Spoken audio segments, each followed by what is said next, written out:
I'm very angry about what's going on in the Johannesburg fire situation. Now, for those that don't know, because the media is deliberately misleading people, politicians are always saying things that try and confuse and mislead people. Let me break it down to you so you're...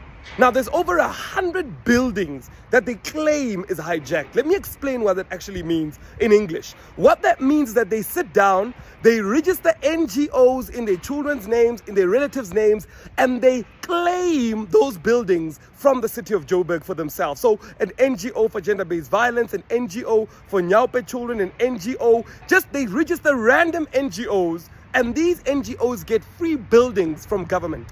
What they then do is that they then hijack the buildings themselves and begin to collect rentals. So from these buildings, the same building we were at yesterday, the building that burned down, there were rentals being collected. People who lived in the area informed us that they were people who came in and collected rentals. Now, this is a building that's been given to NGOs.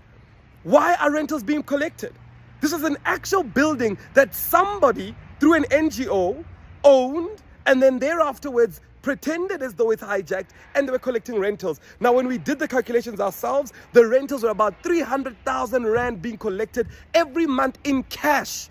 Because these guys would send in people with guns to collect rent from people that lived in there. And there's over 100 buildings in Johannesburg where this happens. Now, the media is going to act like nothing's wrong. The people are saying, you know what, it's foreigners, etc., etc. We know that there's a syndicate working. We know that political parties in the city of Johannesburg are allocating buildings to themselves through NGOs, making profit. In one of the buildings, 5 million rand is collected in cash every single month. And the reason they all blame is to say, no, these NGOs take the people to court and they actually force people, the city can't do anything, our hands are tied. Of course they do that. They're collecting funds every single month.